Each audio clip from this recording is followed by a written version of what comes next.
Good morning. Today, I will be signing a disaster proclamation allowing the state to speed up the procurement of the immediate resources needed to help Chicago, Cook County, and other jurisdictions provide humanitarian assistance to the asylum seekers who are being sent to our state with no official advance notice. At the request of our local partners, I'll also ask members of the National Guard to assist in the preparation of infrastructure and services needed to handle the incoming arrivals. The state of Illinois is doing everything in its power to support local jurisdictions to help ensure that the right tools and supports are in place as we move forward with this humanitarian response. Let me be clear, while other states may be treating these vulnerable families as pawns, here in Illinois, we are treating them as people. And when a person comes urgently seeking help, here in Illinois, we offer them a helping hand. It's who we are, and it's the right thing to do. I know that there are some who are grumbling and upset that hotels or motels in their communities are opening their doors to strangers in need, arguing that they received short notice. So let's talk about the challenges presented to the city of Chicago and to the state. Remember, the governor of the state of Texas is choosing not to notify the city or the state when he is sending busloads of families. The state government of Texas has been non-responsive when agencies like Human Services, Public Health, State Police, or Emergency Management reach out to them. We hear about buses arriving only through unofficial means. For example, from Texas nonprofit organizations on the ground that are attempting to help these migrants. And that's not because they're receiving any official notice from the state of Texas either. No, in many cases, it's because they've just literally watched the bus drive by. The NGOs don't know who is on the buses, and the governor of Texas is choosing not to tell them or to tell Chicago how many people are on the buses before they arrive. They won't tell us how many infants, or children, seniors, or families are on board. They won't tell us what route they take or when they will arrive. They won't provide any information that would actually help their fellow Americans welcome and care for these human beings. What the governor of Texas is doing is a stunt, and he's playing games with people's lives. We have tried to direct the buses to reception centers in Chicago that we have prepared for the arrivals. But the state of Texas instead chooses to send them to Union Station, dumping these human beings off in the dead of night.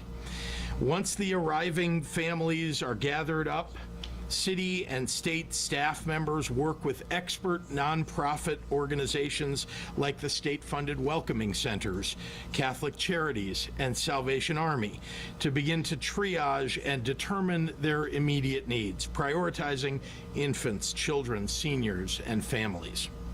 From the beginning, staff have worked day and night to find safe shelter and bring some sense of stability to vulnerable families after an arduous journey. Remember that all of these folks are in the U.S. seeking asylum as refugees, meaning they trekked thousands of miles away from their home countries, seeking protection from oppression, persecution, or serious human rights violations. It also means that they are here legally, while their asylum cases are being heard. When they're given permission to cross the southern border, U.S. Customs and Border Patrol conducts a series of screenings. First, biometric screenings, including facial scans and fingerprints so that they are cross-checked against terrorist watch lists and criminal databases. They're also undergoing an initial health screening there. Every one of the asylum seekers that arrives here receives a second health screening at a Chicago reception center to check for and help treat signs of illness, trauma, or injury, or the need for vaccinations or other care. Just as Illinois did when Afghan refugees arrived last year, we have existing grantees and contracts for places that house new immigrants.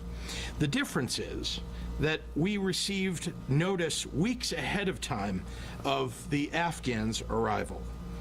These recent asylum seekers are being sent here from Texas without notice, and we often have between 3 and 24 hours to find shelter for potentially 100 or more people.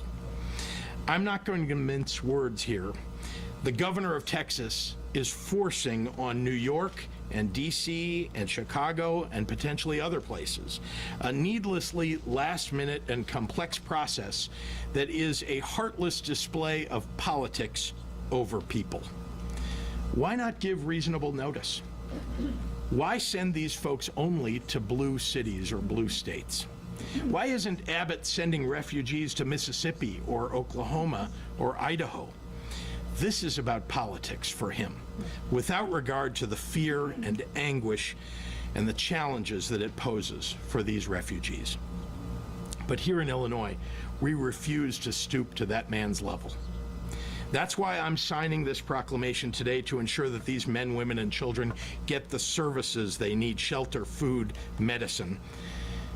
These are services that they need and they deserve.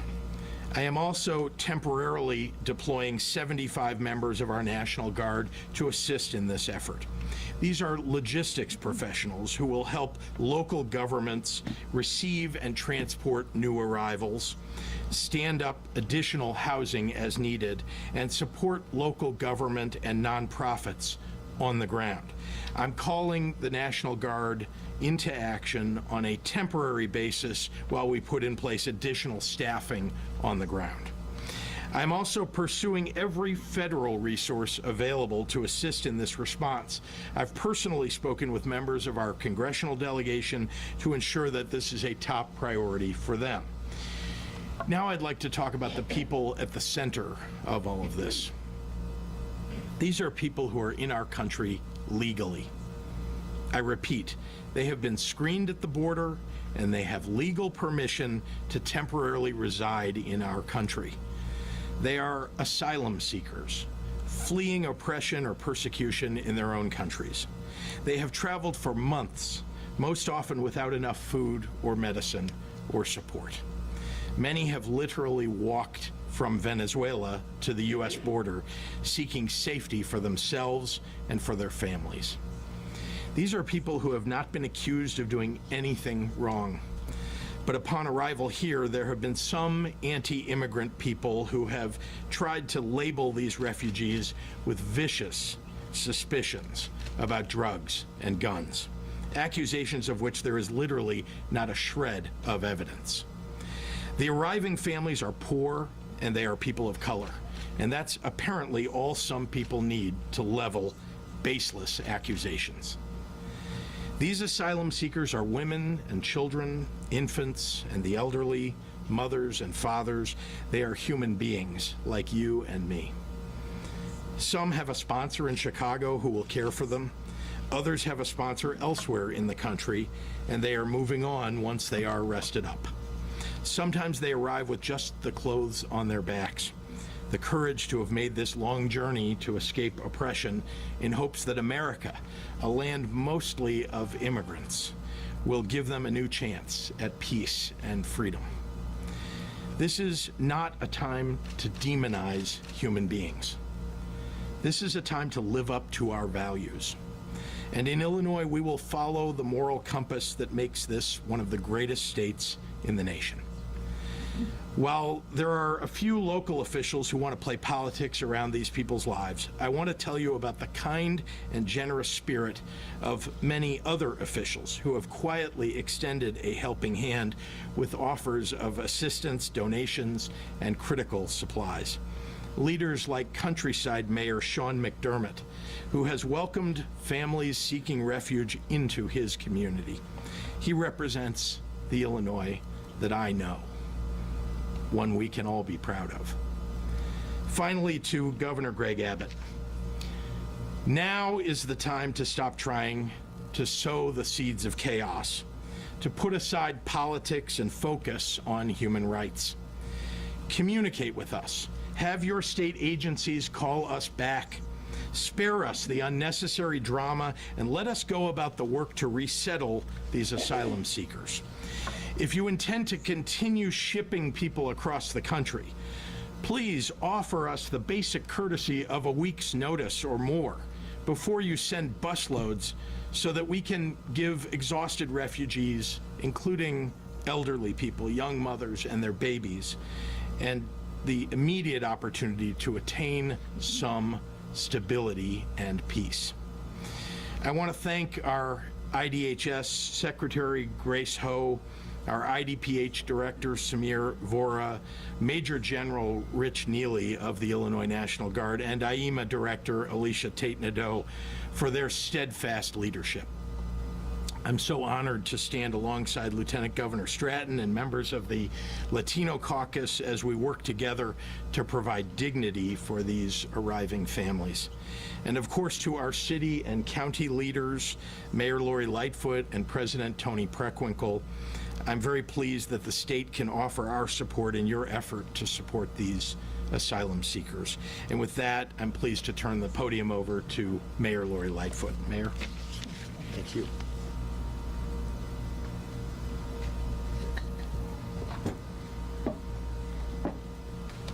This podium was clearly not made for someone who's vertically challenged like me, so. I just want to say this before I get into my prepared remarks. Governor, your leadership on this issue really is so critically important, and I'm so pleased to be working with you as a state leader. I have to say a special thanks to Secretary Ho.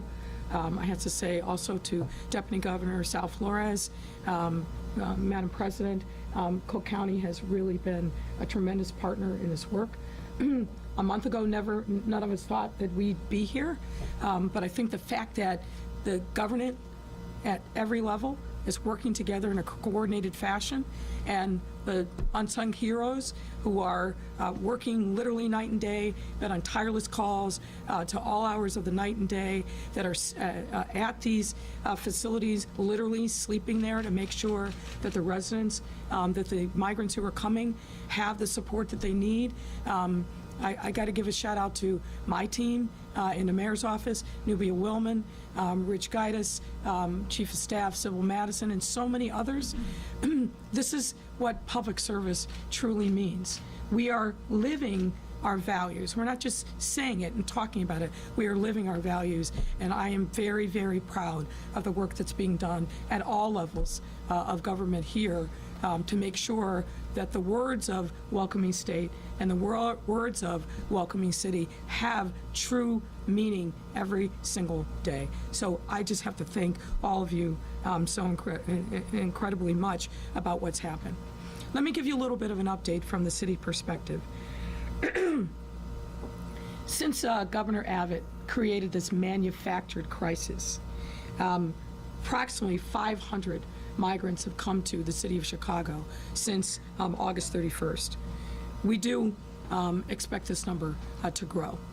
We started out with 1 or 2 buses, and now we're seeing a regular cadence. Now, to be clear, as the governor said, and it's 100% true, Governor Abbott clearly has mandated that no one in Texas government, not the social services agencies, not the Texas Rangers, or anyone else can provide us with any information or notice. The normal lines of communication that we have with state leaders, particularly when it comes to issues of emergency management or law enforcement, he has shut those off from us. So it is a manufactured crisis by ambush, to be very clear. Nonetheless, we have stood tall and worked together, and we will continue to do so. I will say that I welcome Governor Pritzker's declaration today of the state of emergency because, as you heard, it frees up resources from a procurement perspective, but also from the National Guard. And I want to take this moment to thank General Neely, as I have many times over these last couple of years, and also General Tate-Nadeau, when we have come together in crisis, and COVID is the most recent example.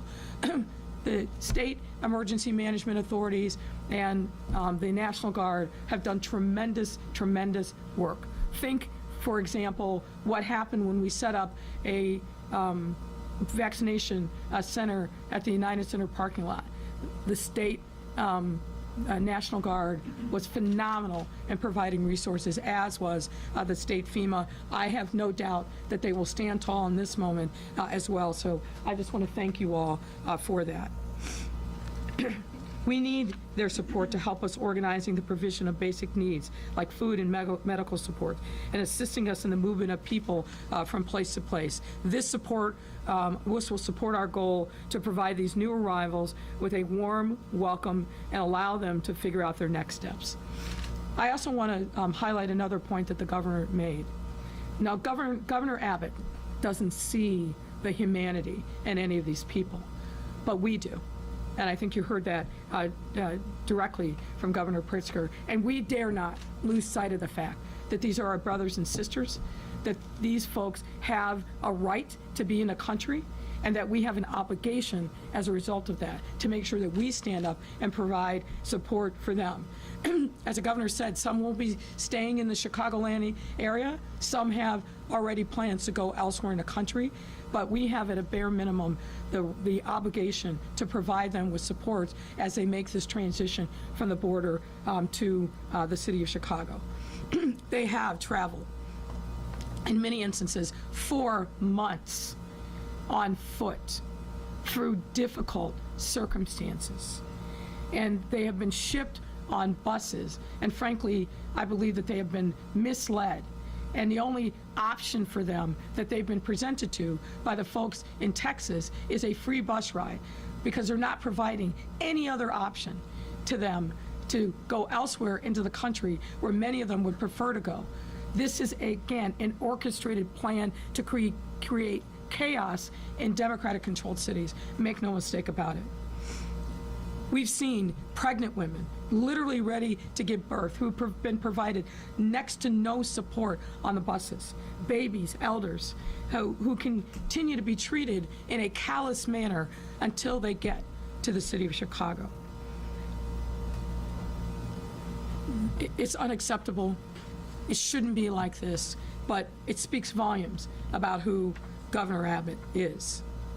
And on top of the visible challenges that these folks have faced, there are also those invisible wounds that they have endured and carry with them because of the trauma that they have experienced in their home countries and during their trek from Venezuela to our shores.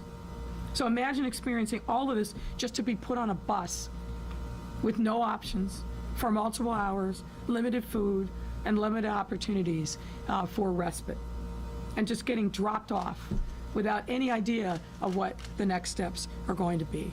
We dare not forget the humanity of these men and women and their families. Governor Abbott's political stunt continues to put lives at risk and add unnecessary trauma to the lives of people, human beings, who are simply trying to find safety and start a new life. Neither he nor anyone from his team in Texas will communicate with us. And as I said before, it's clearly there's a mandate, no information. Let them figure it out once the buses arrive. And Governor Pritzker is right that the lack of communication from Texas is creating an intentional chaos to reignite anti-immigrant sentiment and attempt to strain democratic city systems, especially here in Washington, D.C. and in New York. We will not let his plan work. We absolutely will not let that happen. And that's because here in Chicago, we stand united to help migrants get the help, support, and resources that they need. Let me also talk about 2 other points before I yield the podium. The federal government has to step up. I was in Washington, D.C. last week talking to members of Customs and Border Patrol, National FEMA, ICE, and DHS. And we made it very clear, I made it very clear, that our expectation is that they were going to have a plan that features communication and collaboration with interior cities. And they must do that, and they must do that soon. I know that they are under enormous pressures. This is not a new challenge at the border, but this is a new challenge for us, and we need federal support, resources, communication, and collaboration, and that has to come in short order. What I will also say, as I said there, any dollar that goes to the state of Texas or the state of Arizona or any other state that is abdicating its responsibility and manufacturing this crisis in our cities, every single one of those dollars needs to be committed to cities like Chicago, New York, and Washington, D.C. We should not, and taxpayer dollars should not be used to pay for this kind of callous, inhumane treatment on the part of someone who is racing to the bottom for a political stunt. Those monies need to be reprogrammed and come to us to help support the efforts that we are engaged in to support the migrants who are coming to our cities. I also want to make sure that we continue to talk to, as I have, with our suburban mayors and village town presidents. I think we've had some productive conversations over the last few days, and we need to make sure that they are in the loop. No mayor wants folks coming to their city without advance notice to be able to ask all the questions and frankly be in a position to answer the questions of their residents. That is right and it's fair, and we're going to do our part to make sure that that happens. So I will just say this. Thank goodness we live in a state with leadership at all levels that recognizes that we must do this work. As a person of faith, I believe that we must see God's presence in all human beings, that we cannot pick and choose, that we are all God's children, and we are all in different circumstances in the arc of our life, but for those who are vulnerable, who need our help, we must be there for them. That's what being a good Christian is. So Governor Abbott makes lots of proclamations about his faith and who he is. What he is doing is not in keeping with what I know of Christianity, what I know of being a person of faith. It is not. And you've seen that the actions have been denounced by lots of different religious leaders, and rightfully so. But once again, I just want to say thank you. Thanks to all the team at all levels that is doing incredible work to help support these residents in a time of need. And now I will turn it over to our great Lieutenant Governor, Governor Stratton. Lieutenant Governor Stratton.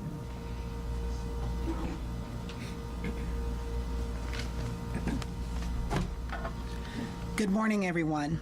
I'm Lieutenant Governor Juliana Stratton. I use she, her pronouns. Thank you, Mayor Lightfoot, for that warm introduction and for ensuring that Chicago is welcoming for all.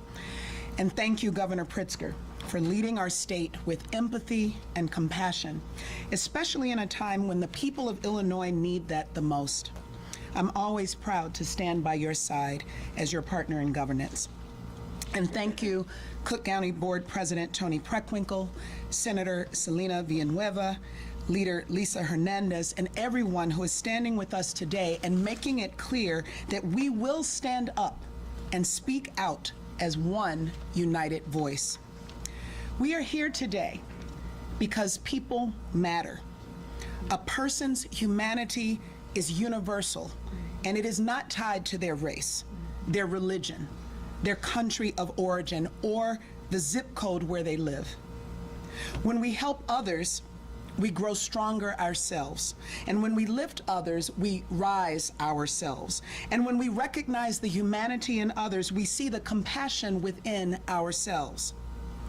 In Illinois, we recognize the humanity of everyone and push back hard against those who do not.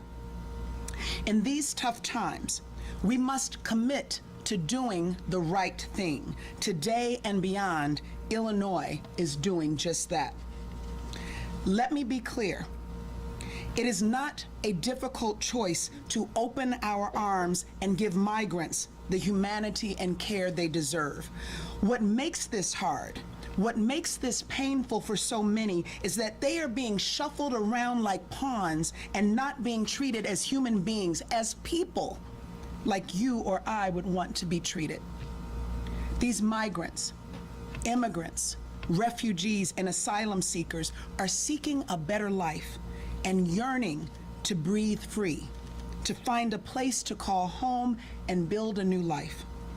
They cannot, should not be talked about and treated in a way that is dehumanizing and callous because of where they come from or the color of their skin, that only serves further xenophobic and racist rhetoric.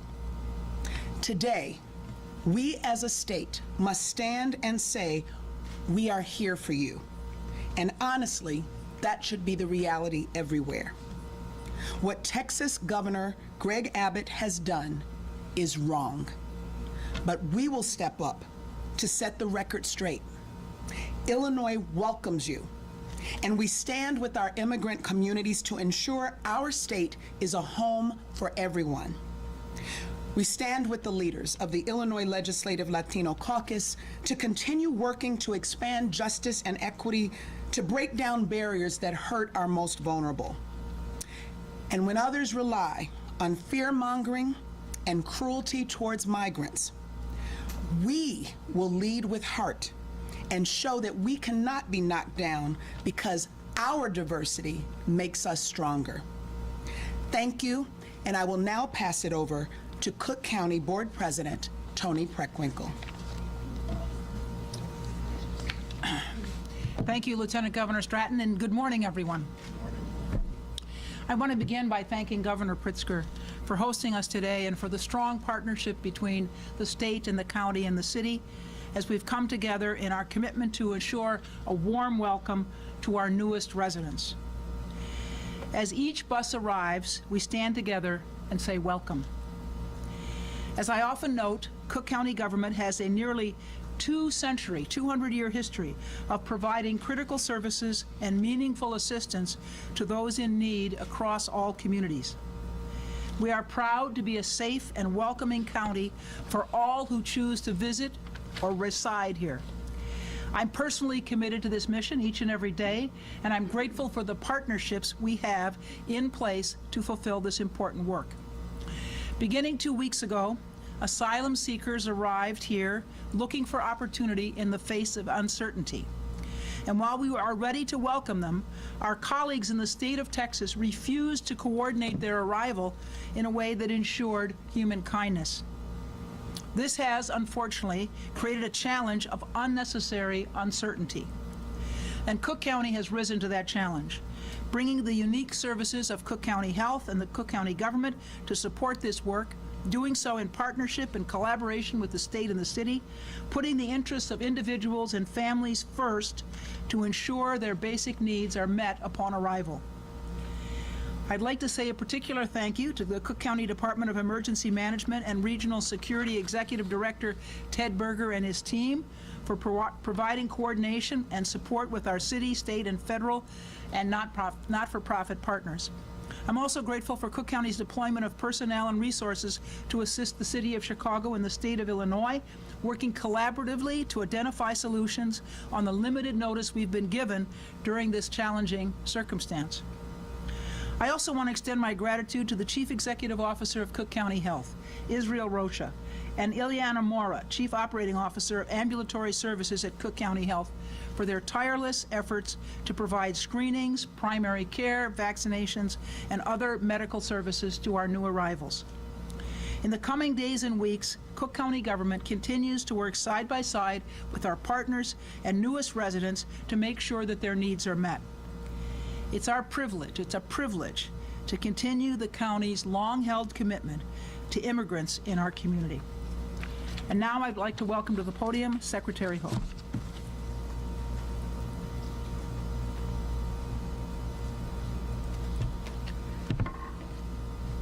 Good morning to you all. It's a pleasure to join you, Governor, Lieutenant Governor Stratton, Senator Villanueva, thank you, President Preckwinkle, and Mayor Lightfoot. I want to thank you all for your unwavering commitment to ensuring that Illinois serves as a welcoming state. Since August 31st, when the first 2 buses arrived, we've been working with the City of Chicago and Cook County to respond to the needs of babies, pregnant women, children, teens, adults, and older people. And we have been unnecessarily scrambling to ensure that they have a safe place to sleep, food, baby formula, health care, and other basic supports. We are now 11 buses deep, And we know from speaking with our counterparts in New York and DC that this will not relent. From day one, I have said to our team, we live in a state where our leaders are committed to providing a dignified welcome to our state. That is not the question. The question is how we do it when the process is intentionally designed to cause confusion and utter chaos. Last night, Chicago welcomed its 11th bus, which arrived late this morning, totaling more than 500 asylum seekers in the past 14 days. These individuals and family members are arriving in our state, our people. They are us. They are our parents. They are our grandparents or our great-grandparents who are fleeing terror or violence and are seeking something better in our country for themselves and their children. They find themselves as neighbors here because in Texas, some were told that Chicago is the only option for them. Others were told you could pick from Chicago, New York, or DC. Some were told to pick Chicago in Illinois because we are welcoming here and we have more job opportunities. Within a blink of an eye, within moments, they are asked to make a life decision, and they do it. They make a life choice that led them to our state. We at the Department of Human Services are naming our efforts here, welcoming with dignity. Human dignity is the least we can promise. Our teams, both city and state, have worked tirelessly for 2 weeks to do that. Today, the state of Illinois, our governor, is using his authority to bring and accelerate resources for us to meet that promise of dignity.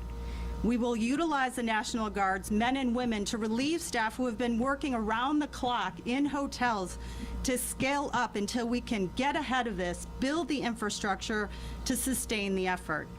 We will look to other welcoming communities through our state to also help resettle these individuals.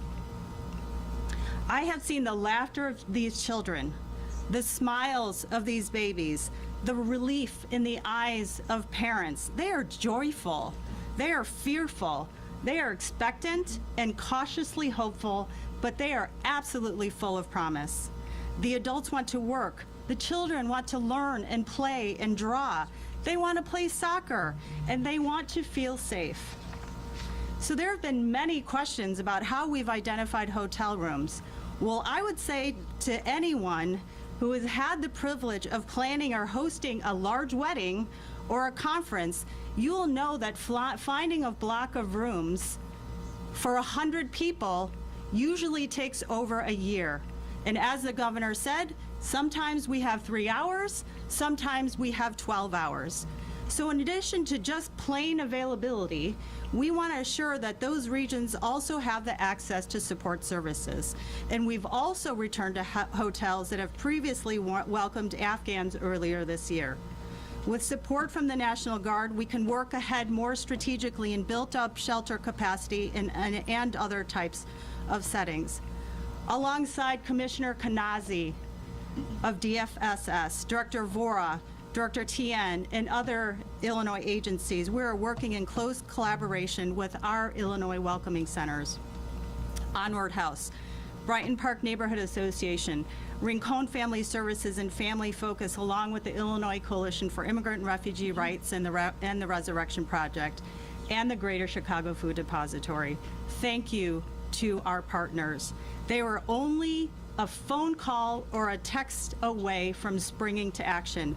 We know we can do this together, and we know that there will be many more challenging days ahead, but we are united in our mission, and today will enable us to endure.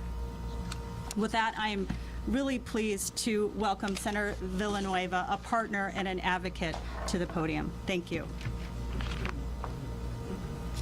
Good morning. I'm State Senator Selena Villanueva.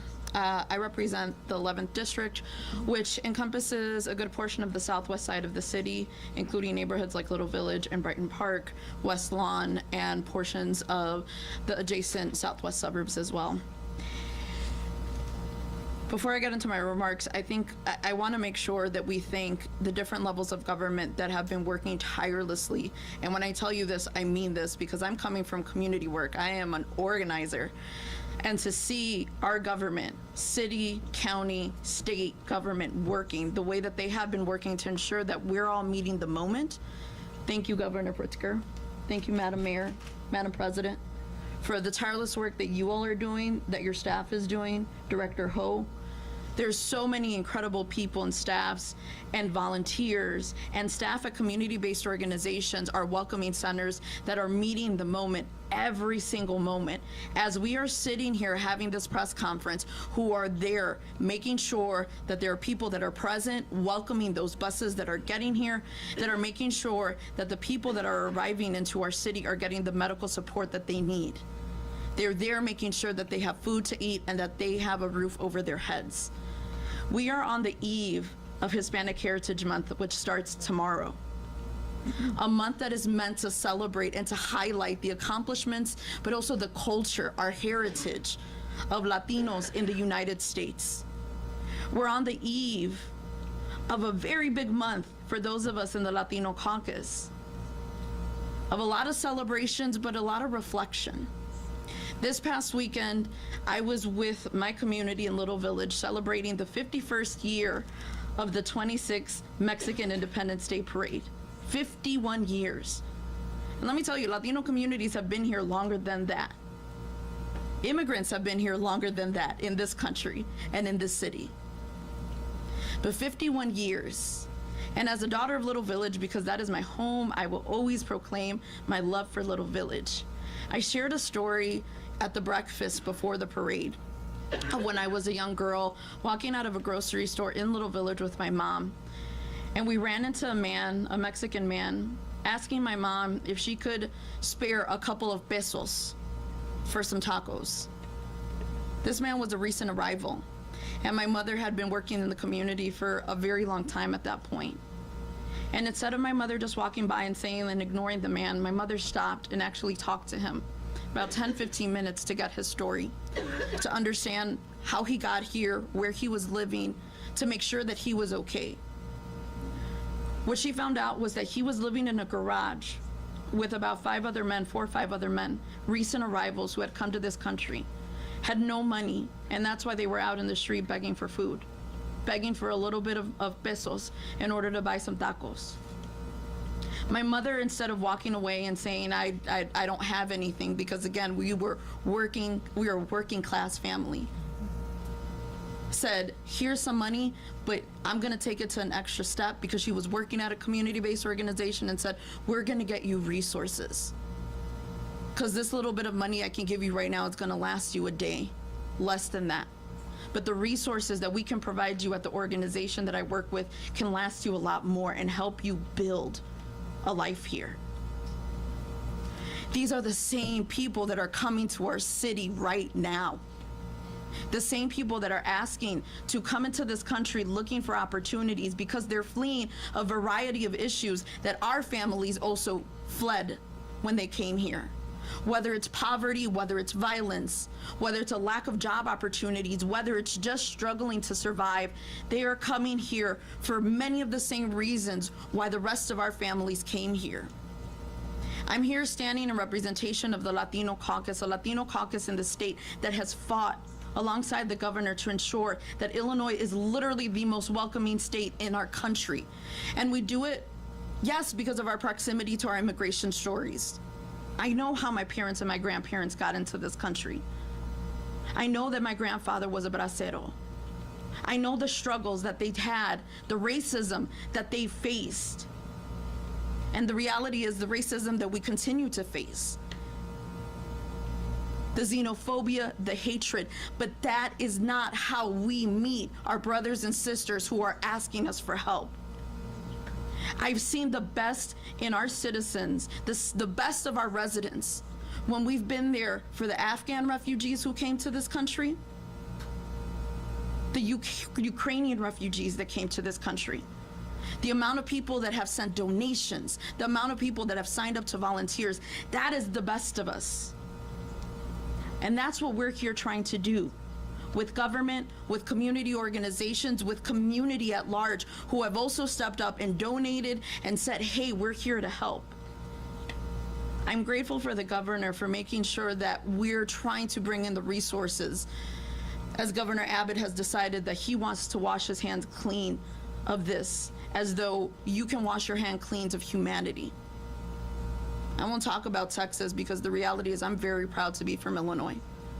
I'm very proud to have the governor that I have, the representation that we have of people that are fighting to ensure that the voices of the people that are coming from our communities are heard. And I'm glad that we get to have the conversations and plan together to ensure that we are meeting the moment and making sure that people are being received in language, with language competent individuals and support, making sure that people are culturally competent in what's going on and understanding the traumas that people arriving to this country have gone through. I'm proud to be able to continue to do this work because this is what we do as human beings. This is what we do when we actually demonstrate our values and our beliefs. We support each other. Thank you. And with that, I'd like to welcome Governor Pritzker back up to the podium.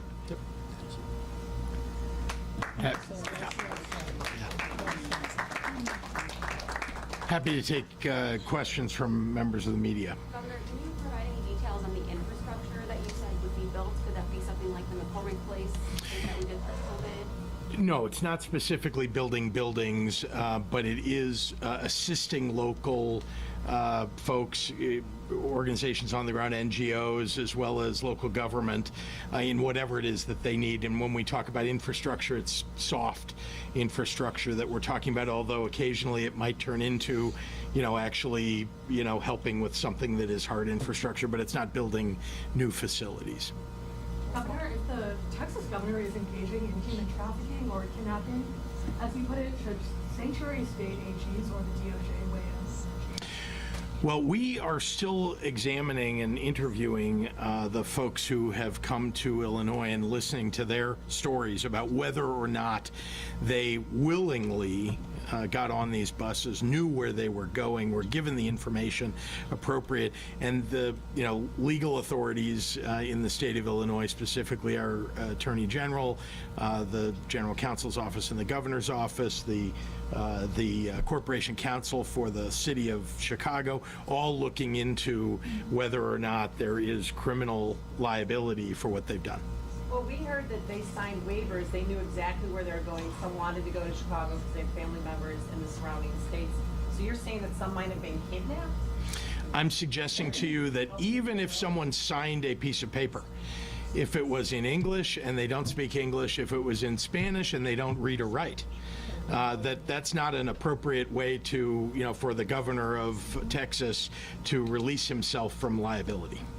Governor, is there any legal action that could be taken either in federal court to sue the Texas governor to in any way, stop this action, or is there any way to stop the buses at the border? We're absolutely looking into all of those options, but let's be clear, we are going to take care of the people who are on the buses when they arrive in Illinois. The question of what consequence comes to the governor of Texas or to the state of Texas is another question altogether, but we're working on that.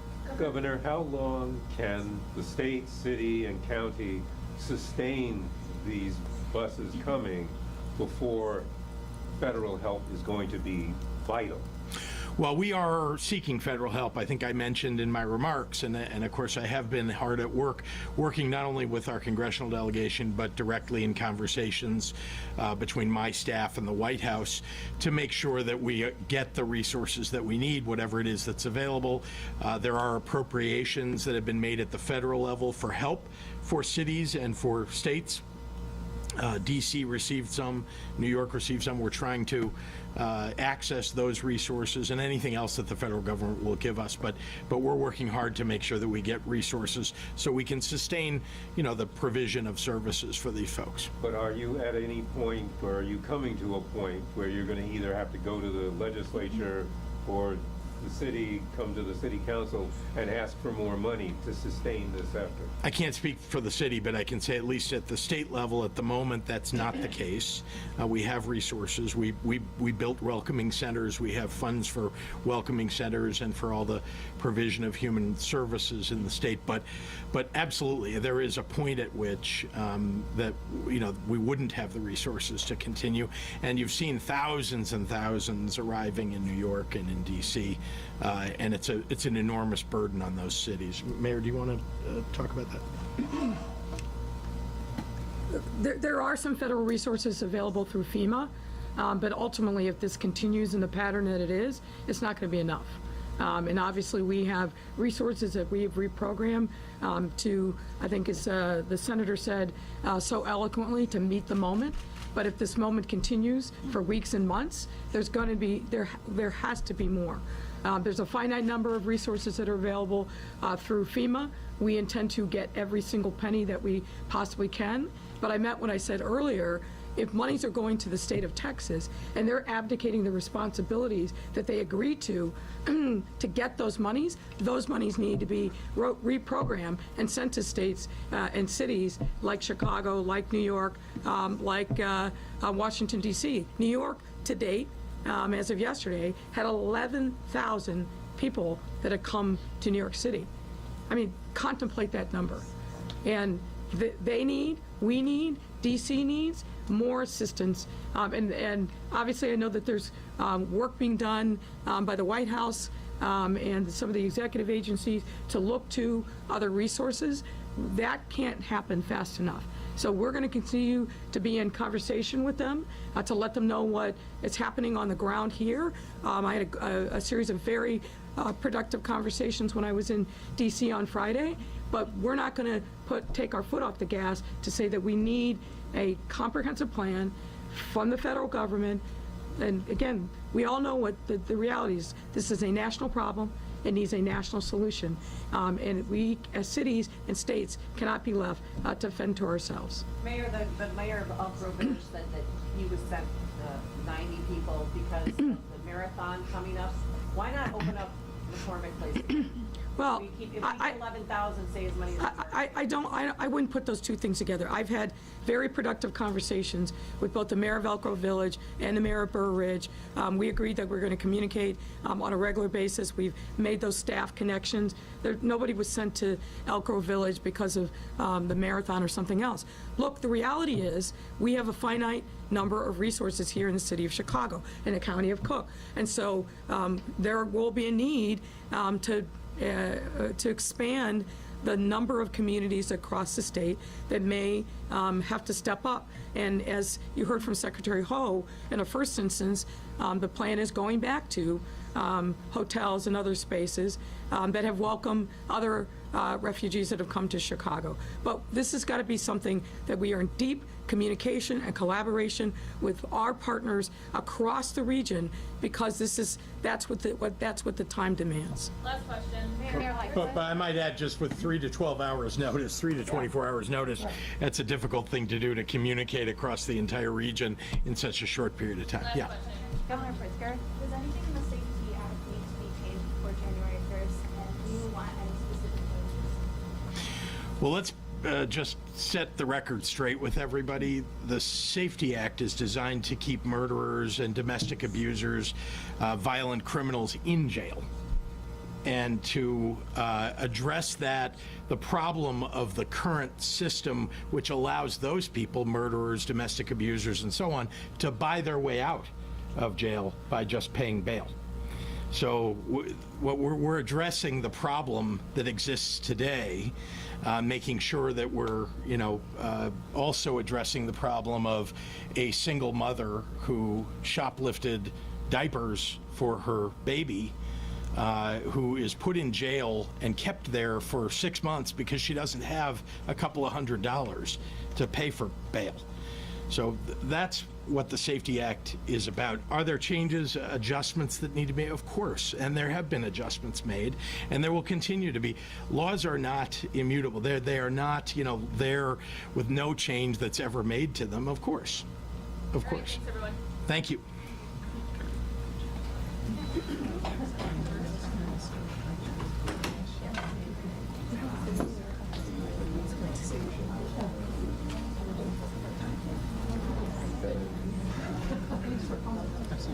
Thank you very much.